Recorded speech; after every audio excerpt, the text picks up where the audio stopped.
The moment Karen snapped the lock on my shed with her shiny red bolt cutters, the entire sky seemed to shift. A blinking red light immediately began pulsing above the door. A mechanical voice calmly stated, "Containment breach detected," and less than 10 seconds later, a low drone rumbled through the neighborhood. She took one look inside, screamed like she'd seen a ghost strapped with dynamite, and ran face first into a bush of my wife's prized roses. The irony? I was only gone 15 minutes, just long enough to buy mulch. By the time I returned, the block was swarming with black SUVs, federal agents in bomb suits, and one very pale Karen trying to explain why she'd broken into a government-registered explosive storage unit. 3 weeks earlier, this place had seemed like paradise. Quiet neighborhood, beautiful trees, a tight-knit street tucked away from the city noise. I'd bought the house on a retired military pension, looking forward to the kind of silence I'd never had while serving. After 15 years working in EOD, explosive ordnance disposal, for the Army, then on loan to Homeland Security, all I wanted was a few tomatoes in the garden, some peace in my bones, and maybe a cold beer every now and then. What I didn't account for was HOA Karen. Her real name was Karen, if you can believe that. And she wore it like a badge of honor. Blonde bob, reflective sunglasses, and a clipboard she carried around like it was a sacred tablet. She'd made it her mission to micromanage everyone's life down to the length of grass blades. I tried to be polite at first. I really did. I even went to one of the HOA meetings where she spent 25 minutes arguing about the proper shade of beige for outdoor furniture. That was enough for me. I nodded through her passive-aggressive welcome package, complete with a list of fines she'd already flagged for me even though I hadn't officially moved in yet. Offenses included unapproved curtain colors, rustic mailbox shape, and military-grade shed being an eyesore. I told her I'd speak to legal about the shed complaint, which earned me a very forced smile and a "we'll be watching you closely, Marcus." The shed was off limits. Everyone had been told. The signs were clear, literal signs, including one with federal language. What Karen didn't know was that Homeland Security had contracted me to house a secure unit for training and equipment prep. Nothing lived, no active ordnance, but the crates looked real enough to make a thief think twice. It was a win-win. I kept it locked, inspected, and documented. Every 6 months, they ran routine checks. Everything was legal. But apparently, in Karen's twisted little power-hungry mind, anything she didn't approve must be illegal. The real trouble started when Karen began peering over the fence more than usual. I'd catch her lurking while pretending to measure hedges or jogging in her sandals. One afternoon, she was crouched by my backyard gate, holding her dog's leash like she just happened to stop by. She asked if she could see inside the shed. I declined. She asked again, but with that dangerous tone, the kind that says she already believes she has authority. I told her, word for word, opening that shed without permission is not only trespassing, it may trigger a federal response. She laughed like I was joking, but I wasn't. The shed was wired with motion sensors, biometric locks, and a low-tier automated response system designed to ping Homeland Security if breached. I told my neighbor Dave about it later. Dave's a good guy, a retired firefighter who drinks too much iced tea and owns a parrot that swears in Spanish. He'd lived next to Karen for a decade and warned me she wasn't just annoying. She was dangerous when bored. According to him, she once called the cops because a neighbor had unlicensed wind chimes. Another time, she filed a complaint against a disabled veteran for having a ramp that didn't match community aesthetic. I asked him why nobody stood up to her, and he just sipped his tea and said, "Some fires aren't worth lighting unless you've got the hose and the backup engine." So I waited. I documented everything. I installed a new trail cam aimed toward the shed in case of vandalism. I double-checked the sensors, and I went on with my peaceful life, refusing to let her provoke me. That is, until mulch day. I left the house around 11:00 a.m. to pick up garden mulch. My wife was out at work, and the yard was quiet. I figured I'd be back in under 30 minutes. I should have known better. Karen had been circling for days, and the second my truck disappeared, she must have seen her golden opportunity. With bolt cutters in hand, she marched to the back fence, let herself through the unlocked gate, and snipped straight through the lock on the shed like she was opening a birthday present. The minute the lock was severed, three things happened. The red LED above the door began flashing. The shed's interior lights kicked on and triggered a verbal alert, and the internal sensor pinged a central server operated by DHS. The voice said, "Warning, Federal Containment Breach Log. Response initiated.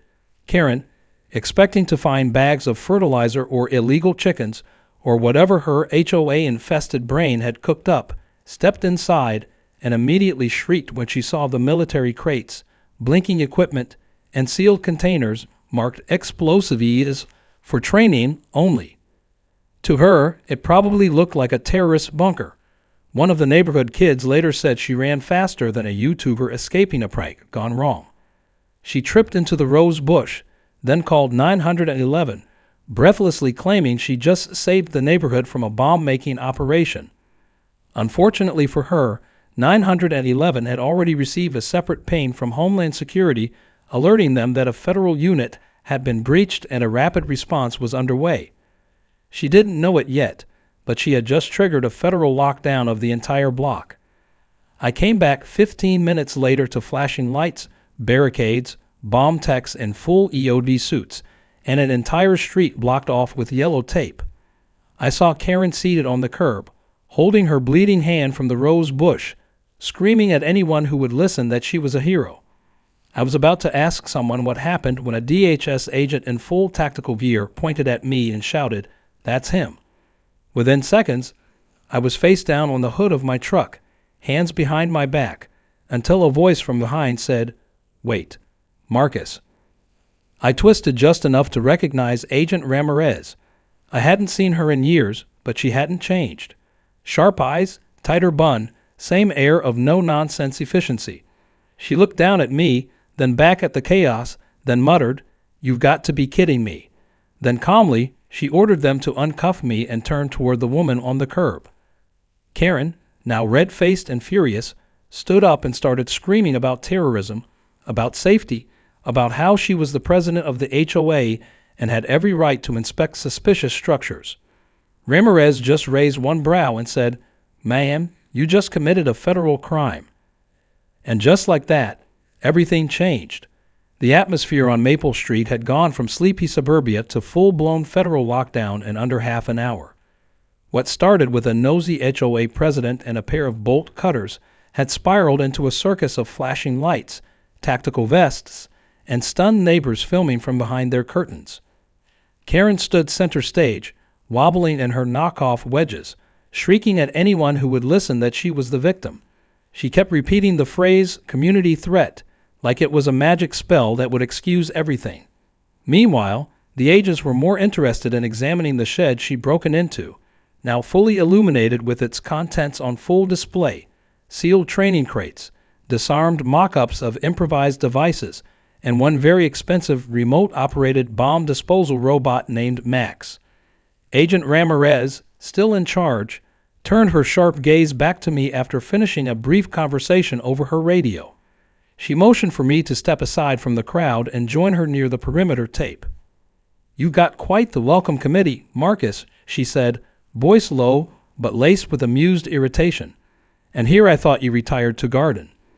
I explained again that everything inside the shed was legal, documented, and part of the agreement I had with DHS. She knew that already. Of course, we'd worked together on multiple ops, and I was still on the approved contractor list for non-live EOD training assets. But a protocol breach was a protocol breach, and Homeland Security took them seriously. Ramirez walked me through what was happening. The moment Karen cut the lock, the motion sensor pinged a restricted access log into the federal server, triggering an immediate dispatch. Because the shed was listed under a containment-grade equipment facility, they had no choice but to respond as if it was a worst-case scenario. That meant lockdown, a full security sweep, and mandatory reports filed. All because Karen didn't like not being in control. I glanced over at her as she ranted to one of the agents, demanding he do something about the illegal explosives, unaware that the only thing truly illegal was her entire morning. The neighbors were gathering now. Some were filming. Others were whispering. Dave stood on his porch with a lawn chair, holding up a glass of tea like it was popcorn. Across the street, Mrs. Chen clutched her Pomeranian while muttering prayers under her breath. The block, once known for its quiet hedges and HOA notices about holiday lights, now looked like it had been caught in the middle of a homeland stain. And the more Karen talked, the worse it got for her. She dug herself into a deeper pit with every breath, accusing me of hiding bombs, accusing Ramirez of protecting a criminal, even demanding that the agents check my garage as if she expected to find a weapons cache beside my lawnmower. The funniest part, if you had the right sense of humor, was watching the agents' faces as they tried to process her logic. Karen wasn't just overstepping. She was diving headfirst into delusion. Ramirez finally cut her off. "Ma'am, you entered a secured federal facility without authorization, bypassed a legal warning sign, destroyed property, and activated a national-level response protocol." Karen blinked. "That's not fair," she said. "It's just a shed. He's hiding something." "I know it." Ramirez didn't even flinch. "Yes, he's hiding decommissioned training equipment for the Department of Homeland Security. And now you've jeopardized an entire response chain because you didn't like how it looked." Karen's jaw moved, but no words came out. For once, silence did what logic never could. Still, Ramirez had no choice but to process the breach. The standard procedure meant interviews, documentation, and a neighborhood statement. That meant agents fanning out across the block, knocking on doors, collecting footage from anyone with cameras, and trying to piece together Karen's intent. Was it vandalism? Was it ignorance? Was it politically motivated? The feds didn't care about petty HOA squabbles. They cared about risk, and anyone who would tamper with a facility like that without understanding the consequences was considered a potential risk. Karen just became a case file. I spent the next hour answering questions while Ramirez and her team packed up the scene. Max the robot was powered down and gently wheeled back into its charging dock. The crates were verified and scanned. All accounted for, no sign of tampering beyond the broken lock. That alone meant I was in the clear. But Karen? That was a different story. She was soon informed that she would be cited for multiple infractions: trespassing, destruction of federal property, triggering a false emergency protocol, and interfering with a Homeland Security operation. That didn't even include any HOA-based fallout. But what came next was something even I hadn't expected. One of the younger agents, a sharp-looking guy named Torres, returned from canvassing the neighbors with a strange look on his face. He handed Ramirez a small tablet. She scrolled through the footage, eyebrows slowly rising. Then she handed it to me. On the screen was a video Karen had posted just days earlier on the community forum. Her voice proudly stating, "I'll find out what the weirdo in the corner lot is hiding, if it's the last thing I do." She even joked about cracking that bunker open if the HOA doesn't act. I stared at the screen. There it was. Premeditation. Ramirez didn't need long to react. Well, that changes everything. She turned to one of her team members. "Contact legal. We've got intent." Karen, now sitting on the curb looking dazed, barely noticed. Her world was imploding, but she was still clinging to the belief that somehow being president of a neighborhood committee gave her immunity from federal law. As Ramirez laid it out, the full implications hit like a truck. Karen was facing actual federal charges now, not just a slap on the wrist. And those charges wouldn't just get her booted from her self-appointed throne. They could carry jail time. Later that afternoon, after most of the trucks had left and the yellow tape was pulled down, Ramirez walked back over to me, arms crossed. "You attract trouble like a magnet," she said with a smirk. I chuckled. "Retirement's been weird," I replied. She told me they'd be in touch for the official report, but I was free to go. No penalties, no infractions. In fact, she added, I might even be eligible for a federal compensation claim due to the damage and breach of agreement. I didn't care about the money. Watching Karen's world unravel had already been more satisfying than any check. As I stepped back into my yard and looked at the battered rose bush, I took a deep breath and finally smiled. Karen thought she'd exposed a criminal. What she really did was open a door she was never supposed to touch. And now the door wasn't just wide open. It was wired, recorded, and had the Department of Homeland Security standing on the other side. The following days were a strange blend of tension and entertainment. Word about the shed incident spread faster than wildfire on dry brush. News vans showed up by the end of the second day, trying to get interviews with anyone who had even blinked in the direction of my property. Some neighbors avoided their front porches entirely, while others couldn't resist their few minutes of fame. Karen, of course, was nowhere to be seen. Her perfectly trimmed hedges and always watered petunias now stood neglected. Her porch light off, mailbox untouched. The queen of HOA drama had gone radio silent, and no one seemed to miss her. Inside my house, I kept things quiet. Ramirez had warned me to stay low-key while the legal side worked itself out. Karen's video rant had given the Department of Homeland Security all the leverage they needed. What started as simple trespass was now being reviewed under charges of federal interference and intentional property breach. It didn't take long for the investigation to uncover more. Agent Torres, young, sharp, and clearly enjoying every second of taking down an entitled suburban menace, showed me what they'd found while digging through HOA files. It turned out Karen had been funding some rather suspicious beautification initiatives, using unapproved community dues. Thousands of dollars marked for tree maintenance, park benches, and a new irrigation system had quietly disappeared. Not a single invoice was filed properly. Most payments had been processed through a personal account labeled Community Betterment Committee, which of course didn't legally exist. It became clear that Karen's obsession with my shed wasn't just about authority. It was about distraction.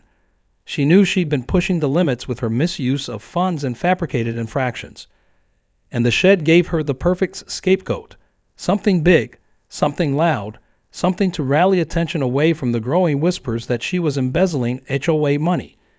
What she didn't count on was that she'd break into the wrong shed, on the wrong property, owned by the absolute wrong man, and I wasn't even the one who exposed her. Her downfall came from her own arrogance, broadcast in grainy videos, delusional text chains, and a long trail of financial documents just waiting to be audited. When Ramirez confirmed DHS had officially opened a parallel investigation into the HOA board itself, I nearly laughed. I'd expected Karen to get fined or maybe slapped with probation, but a federal audit. That was poetic justice in slow motion. The ages weren't just looking into her now. They were reviewing every board member, every policy they'd signed off on, every suspicious vote, and every legal document they'd filed in the past 5 years. I was told the HOA could potentially face civil penalties if it was proven they enabled or ignored Karen's mismanagement. Most of them were already scrambling to distance themselves from her. Some tried pretending they'd never supported her decisions. Others whispered apologies when they saw me outside. I didn't respond to any of it. I let the silence speak louder than words. Dave, of course, wasn't shy about enjoying the chaos. He showed up with lemonade the next afternoon and parked himself on a lawn chair just inside my property line. "You know," he said between sips, "I've lived next to that woman for 10 years, and she's managed to get 6 people fined for bird feeders. Bird feeders, man. This is karma backed by federal funding." His parrot, sitting on his shoulder, let out a string of Spanish curses that would have made Karen faint. "Don't worry," Dave added. "I'll testify for you, or Max, if he wants to take the stand. That robot's a hero." Meanwhile, I kept busy repairing the shed. The lock had been destroyed, so I replaced it with a reinforced system and added another sensor for good measure. Ramirez gave me the go-ahead to keep the EOD gear stored until further notice, though she did mention they might relocate it once the case against Karen proceeded. In the meantime, I received a letter from DHS confirming that I had not violated any agreement, and they would pursue restitution from Karen personally. That alone would cost her more than the HOA presidency ever paid her. Not that anyone believed she was ever paid, but her obsession with control had clearly offered her some hidden perks, one she now had to explain under oath. That weekend, the neighborhood had its monthly HOA meeting, and I decided, for the first time since moving in, to attend. The room buzzed with nerves as I walked in. The folding chairs were full, the projector screen flickered, and Karen's seat, always dead center at the front, was conspicuously empty. Instead, A timid man named Benjamin, the HOA treasurer, took the stage. His voice cracked as he welcomed everyone, then immediately stuttered through an apology about recent events. When he tried to skip past the topic, someone in the back yelled, "Talk about the shed." Another added, "What about the missing money?" The room was turning fast, and Benjamin looked like he might melt. I didn't say a word. I just watched as the room turned on itself. Neighbors who once kept their heads down now wanted blood.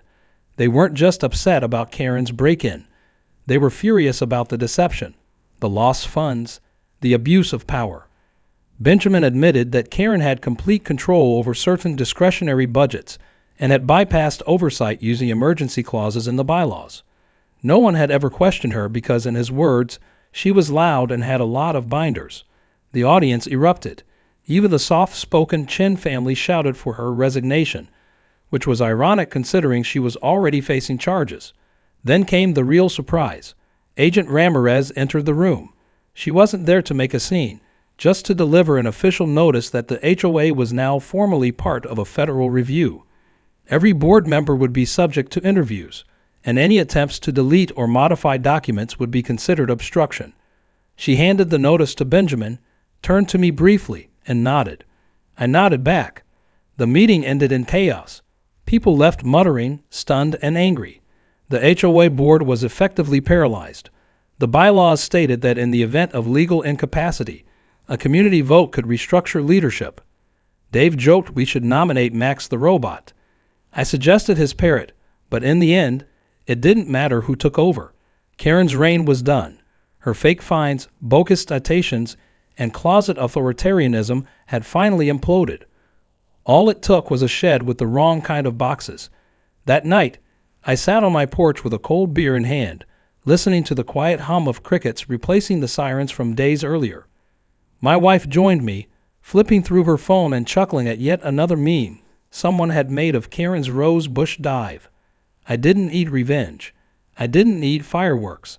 I had what I wanted from the start: peace and the sound of an entire neighborhood finally waking up to the monster they let roam free just because she wore a name tag and carried a clipboard. The fallout from the shed incident turned out to be more spectacular than anything I could have planned. By the following week, Karen's name had become synonymous with disaster in the neighborhood. A group of kids started calling her Boom Boom Karen, and someone even changed her contact in the neighborhood watch group chat to Karen the Shed Bomber. I didn't ask how. I found out. People started forwarding me screenshots without solicitation, and each one was more ridiculous than the last. A meme of her mid-screen next to a badly photoshopped mushroom cloud. A parody HOA flyer listing rules Karen violated, Volume 1. I didn't laugh publicly, but internally. I'll admit I savored every second of poetic justice taking root. The media wasn't far behind. It only took one local reporter to get wind of the situation, and then it was game over. A segment ran on evening television titled Suburban Bomb Scare.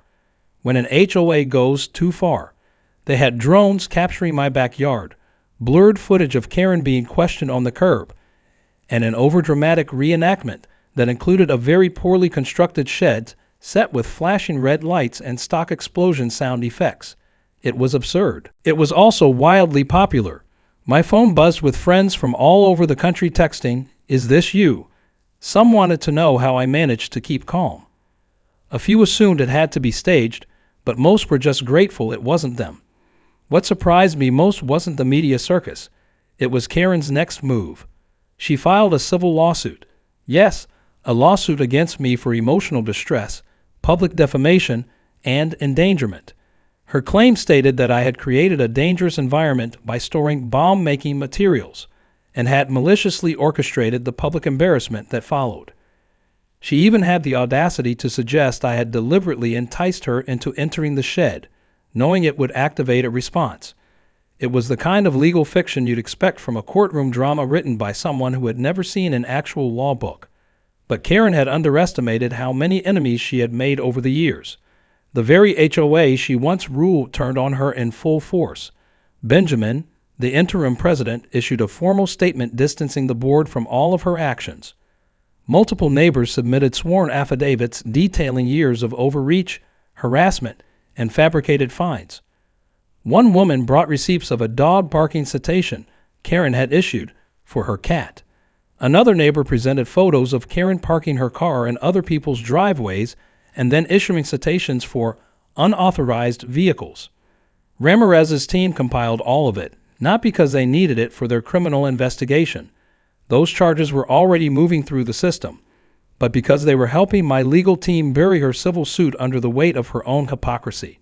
The day of the hearing arrived, and like everything else Karen did, it was spectacularly unhinged.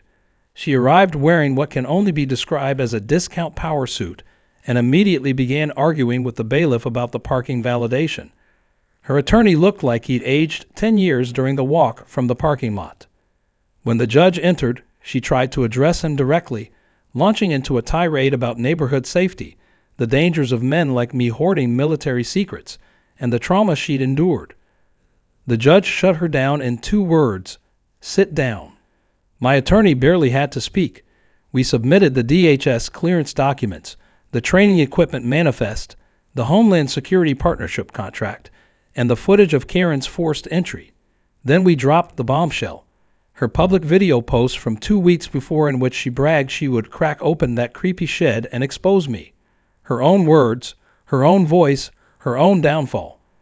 The judge dismissed her case with prejudice and strongly suggested she consider legal counsel before attempting another misguided crusade. As if that weren't enough, DHS filed a separate suit for damages and federal interference. Karen was served the following morning, and this time there were no cameras or dramatic exits, just her storming back into her house and slamming the door hard enough to make her porch gnome fall over. The HOA followed suit by voting her out permanently, citing violation of ethical standards and exposure to legal liability. A new board was established almost immediately, this time built of people who had no interest in Karen's little fiefdom. Benjamin resigned 2 days later, citing exhaustion. In his place stepped Natalie, an ex-police officer, mom of 3, and perhaps the most no-nonsense person I'd ever met. Her first act as HOA chair was repealing every citation Karen had ever issued that wasn't backed by actual municipal code. That's how bad it had gotten. The neighborhood started healing fast without Karen's obsessive grip on every aspect of daily life. People started opening up. I was invited to more barbecues in 2 weeks than I'd been to in 10 years of moving around with the service. A group of kids helped me repaint the outside of the shed, which now featured an official DHS training zone placard gifted by Ramirez herself. I offered to hold a safety seminar for anyone interested in what exactly was stored inside and how to respond in emergencies. To my surprise, almost every family showed up, including Dave, who brought Max a bow tie and insisted the robot be introduced as our local hero. One Saturday, a few neighbors set up a projector in the cul-de-sac and hosted an outdoor movie night. Before the film started, someone queued up the news segment from my incident and played it on the big screen for laughs. People cracked up watching the reenactment, especially the part where a Karen lookalike tripped into a flower bed while fake bombs blinked behind her. It wasn't mockery. It was relief. Laughter at the absurdity that had once controlled their lives. A shared moment of triumph. As for Karen, her house went up for sale not long after quietly.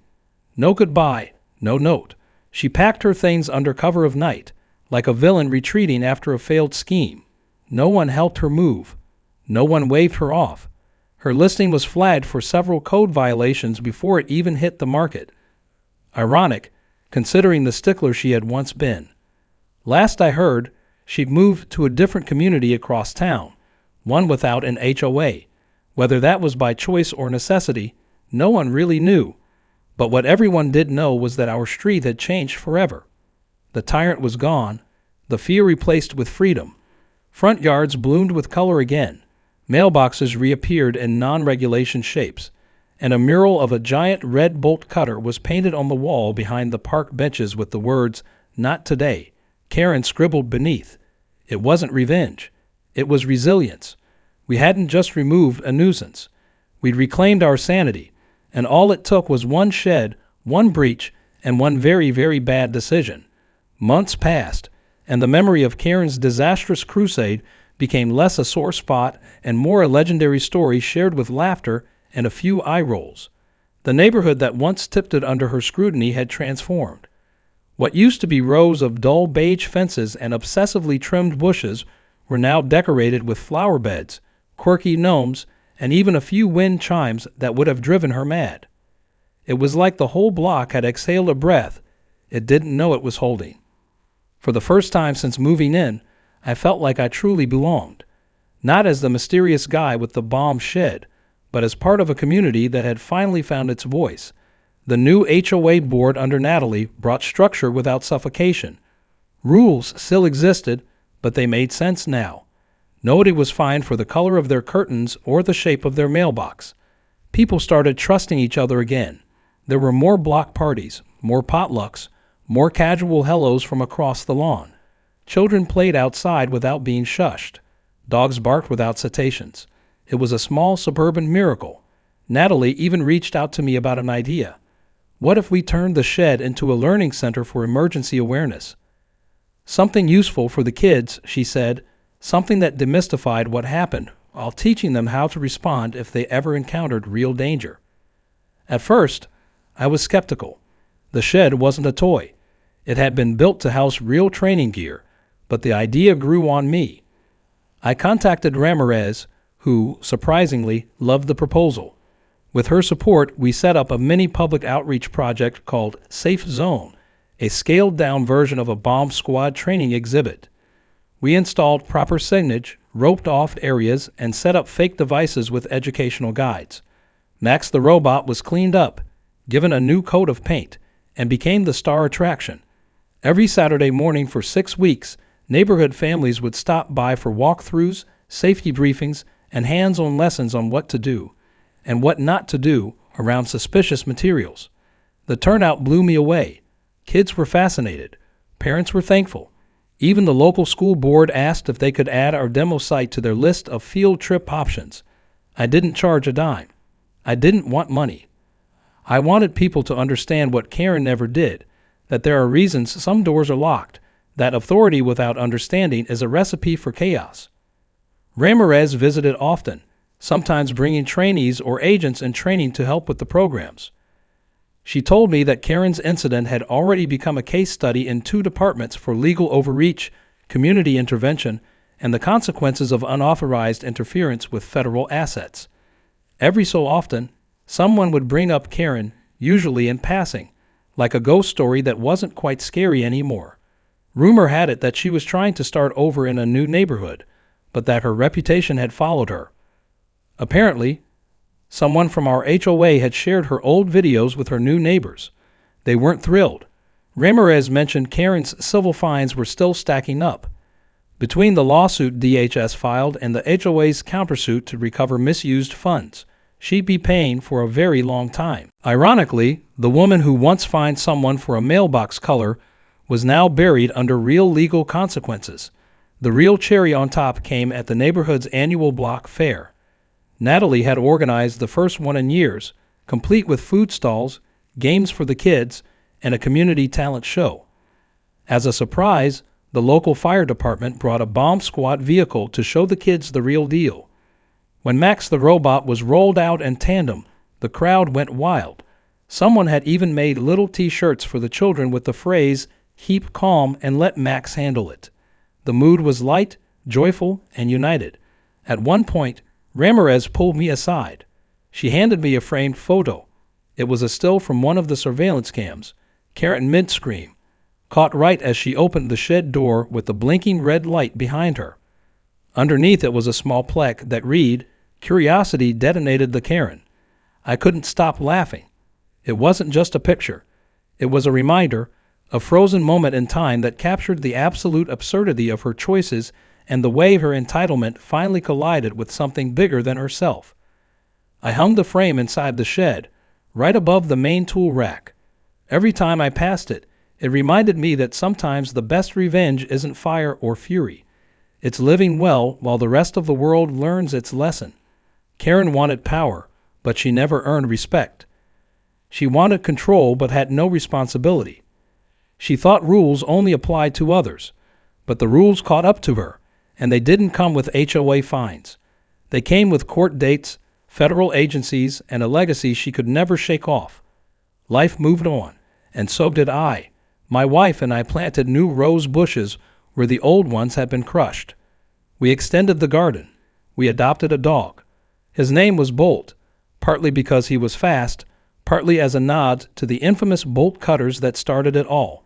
He liked to nap beside Max, who now had a permanent home beside the shed's reinforced door.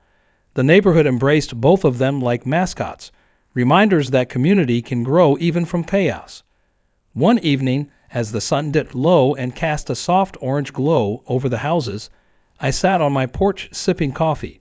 Dave came over, dragging a new lawn chair behind him, and dropped into it with a sigh. He glanced at the mural someone had painted on the HOA clubhouse wall, a comically large wooden shed with a neon "Do No Tea Interior" sign, and little cartoon figures of Karen being chased by Max. He shook his head, smiling. "Man," he said, "if you told me a year ago that our biggest threat was a lady with a clipboard, I'd have laughed in your face." I nodded slowly, savoring the peace. Sometimes the biggest explosions don't come from bombs. They come from people who think they're the only ones who matter. Dave raised his glass. "To the neighborhood," he said. I raised mine too. "To the people who keep it safe and sane." And somewhere deep in my shed, the little red light blinked once, calm and quiet, as if acknowledging that everything finally was exactly where it was meant to be.